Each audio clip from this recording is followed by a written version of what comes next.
नमस्कार दोस्तों, मैं हूं अर्पित और एक बार फिर से आपका स्वागत है। क्या आप इस बात की कल्पना भी कर सकते हैं कि संवैधानिक पद पर बैठा कोई व्यक्ति सुप्रीम कोर्ट के चीफ जस्टिस को यह कह दे कि आप लोकतंत्र की हत्या कर रहे हैं, लोकतंत्र के खिलाफ काम कर रहे हैं। ये कारनामा किया है हमारे देश के उपराष्ट्रपति जगदीप धनखड़ जी ने, जो वरीयता क्रम में राष्ट्रपति के बाद दूसरे नंबर पर आते हैं। आप सभी को अच्छी तरह से पता होगा कि वक्फ कानून पर सुनवाई के दौरान किस तरीके से सुप्रीम कोर्ट इस कानून पर भड़क गया था और chief justice of India Sanjeev Khanna ने ऐसे ऐसे सवाल उठाए थे कि मोदी सरकार की घिघी बन गई थी और इसने सभी को हैरान कर दिया था।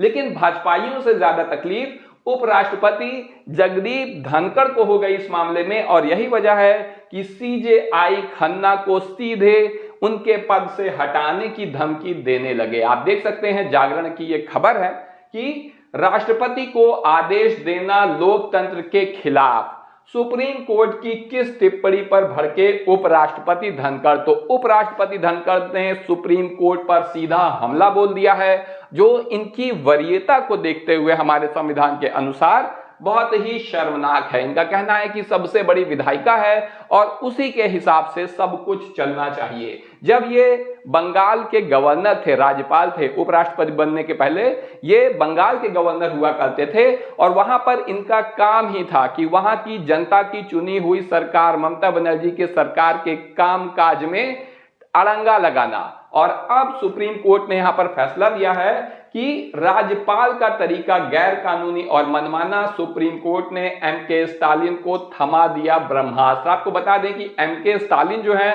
वो तमिलनाडु के मुख्यमंत्री हैं, उनकी यहां पर सरकार है और भारतीय जनता पार्टी राज्यपाल के माध्यम से ऐसे राज्यों में बैकडोर से सरकार चलाने की कोशिश करती है जहां उसकी सरकार नहीं बन सकती है। तो तमिलनाडु में भी ऐसा ही हो रहा है और सुप्रीम कोर्ट ने एमके स्टालिन को थमा दिया है ब्रह्मास्त्र, जिससे खुश होकर स्टालिन ने कहा है इस पूरे मामले को ऐतिहासिक। लेकिन धनखड़ जी को यहां पर यह बात पसंद नहीं आई। आप देख सकते हैं कि तमिलनाडु के 10 बिल रोकने पर सुप्रीम कोर्ट सख्त हो गया। राज्यपाल के फैसले को अवैध बता दिया सुप्रीम कोर्ट ने और कहा कि आप संविधान से चलें, पार्टियों की मर्जी से नहीं। राज्यपाल की नियुक्ति प्रधानमंत्री करता है और उसी के माध्यम से यहां पर भारतीय जनता पार्टी तमिलनाडु में जनता द्वारा चुनी गई सरकार के बनाए गए बिल को रोक रही थी। राष्ट्रपति उस पर हस्ताक्षर नहीं कर रहे थे और सुप्रीम कोर्ट ने राज्यपाल की इस हरकत को अवैध बताते हुए नसीहत दी कि आप संविधान के हिसाब से चलिए, पार्टियों की मर्जी से नहीं। राज्यपाल के बाद राष्ट्रपति पर भी सुप्रीम कोर्ट सख्त हो गया और कहा कि राष्ट्रपति के पास पूर्ण वीटो का अधिकार नहीं है, 3 महीने में बिल पर फैसला अनिवार्य है। आपको पता होगा कि सदन से पारित हो जाने के बाद राष्ट्रपति के हस्ताक्षर के बाद ही कोई कानून बनता है, लेकिन राष्ट्रपति अगर चाहे तो वो कोई फैसला ही ना ले, और फैसला ही नहीं लेगा, अनंत काल तक फैसला नहीं लेगा तो वो कानून बन नहीं पाएगा। इसी पर सुप्रीम कोर्ट ने कहा है कि 3 महीने के भीतर फैसला लेना होगा, चाहे एक्सेप्ट कर लो चाहे रिजेक्ट कर दो, और 3 महीने के भीतर बिल पर फैसला लेना जरूरी। पहली बार सुप्रीम कोर्ट ने राष्ट्रपति के लिए समय सीमा तय कर दी। जागरण की यह खबर है। सुप्रीम कोर्ट का ऐतिहासिक फैसला है कि तमिलनाडु के 10 बिल अब कानून, तो जो 10 बिल राज्यपाल रोक रहे थे उसे भी सुप्रीम कोर्ट ने कानून बना दिया। बिना राज्यपाल या राष्ट्रपति की मंजूरी के बने कानून, तो जनता की चुनी सरकार ने कानून बनाया और अब जो है इसे सुप्रीम कोर्ट ने कह दिया कि यह कानून बन गया है, भले ही राज्यपाल ने हस्ताक्षर नहीं किए हैं। यह है सुप्रीम कोर्ट की ताकत। राष्ट्रपति के पास पेंडिंग बिलों की समय सीमा पर गृह मंत्रालय अब सुप्रीम कोर्ट में रिव्यू पिटीशन दाखिल करना चाहता है कि नहीं, ये जो 3 महीने का समय मिला है डिसीजन लेने का, ये नहीं लागू होना चाहिए। और असल में वक्फ कानून पर जिस तरीके से सीजेआई संजीव खन्ना ने मोदी सरकार की धुलाई करी है, उसी से भारतीय जनता पार्टी बौखलाई हुई है। मोदी सरकार के वकील की बोलती बंद हो गई है और मोदी सरकार भी घुटनों पर आ गई है। ऐसे में भाजपा की तरफ से बैटिंग करने उतरे हैं उपराष्ट्रपति धनखड़, उन्होंने मर्यादा का ख्याल भी नहीं रखा कि वो वर्तमान में किसी पार्टी के नेता नहीं है बल्कि हमारे देश के उपराष्ट्रपति हैं। और संसद में रिकॉर्ड तोड़ गतिरोध के चलते 141 विपक्षी सांसद निलंबित इन्होंने ही किए थे।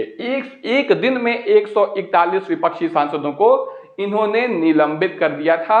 एक भी सत्ता पक्ष का सांसद निलंबित नहीं हुआ था। ऐसे में उपराष्ट्रपति किसे कह रहे हैं सुपर संसद, आइए देख लेते हैं। जागरण की खबर है, उपराष्ट्रपति धनखड़ ने कहा कि भारत ने ऐसे लोकतंत्र की कल्पना नहीं की थी जहां न्यायाधीश कानून बनाएंगे, क्योंकि अब न्यायाधीश ही वक्फ कानून को लागू होने में बाधा बन गए हैं। इसीलिए न्यायाधीशों से इनकी नाराजगी है कि ऐसे लोकतंत्र की कल्पना नहीं की गई थी जहां न्यायाधीश कानून बनाएंगे, कार्यकारी कार्य करेंगे और सुपर संसद के रूप में कार्य करेंगे। तो ये न्यायाधीश को सुपर संसद कह रहे हैं। और क्या कह रहे हैं कि राष्ट्रपति को आदेश देना लोकतंत्र के खिलाफ है। तो लोकतंत्र और संविधान के बारे में उपराष्ट्रपति ने चीफ जस्टिस ऑफ इंडिया को जानकारी दी है। ये भी कम कमाल की बात नहीं है। आपको याद होगा कि किस तरीके से भारतीय जनता पार्टी ने संविधान बदलने का ही नारा दे दिया था पिछले लोकसभा चुनाव में, और कहा था कि अब की बार 400 पार यानी 400 सीट आ गई तो हम संविधान बदल देंगे।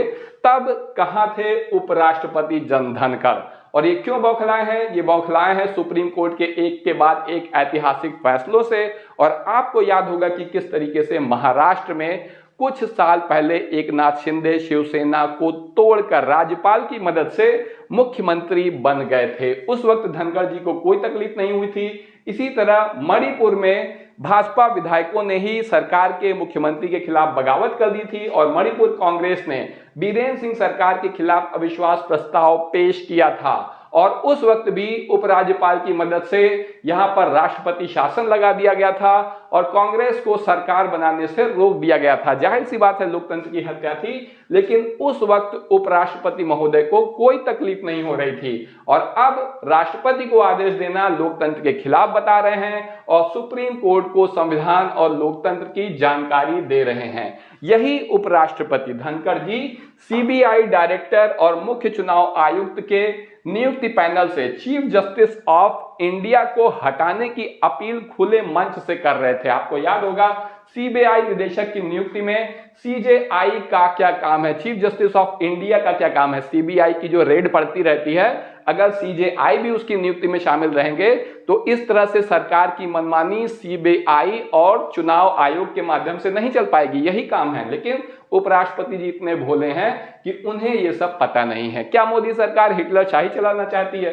क्योंकि वरीयता में मैंने आपको बताया दूसरे क्रम पे हैं, प्रधानमंत्री भी उनसे नीचे आते हैं, लेकिन मोदी जी के सामने किस तरीके से चरण वंदना की मुद्रा में हैं, इसी से आप समझ सकते हैं कि मोदी सरकार की असल मंशा क्या है। और इस मंशा को लागू करने में विपक्ष के बाद अब सुप्रीम कोर्ट भी बाधा बना हुआ है। तो जाहिर सी बात है कि सुप्रीम कोर्ट पर हमला होगा, क्योंकि वक्फ कानून जो है इसके बारे में जब सुप्रीम कोर्ट में सुनवाई हो रही है तो मोदी सरकार के मंत्री ने कहा कि मुझे भरोसा है कि सुप्रीम कोर्ट इसमें दखल नहीं देगा। किरण रिजिजू ने सीधे सीधे ये बयान दिया था और आगे बताएं तो क्या कहा था कि हमें एक दूसरे का सम्मान करना चाहिए।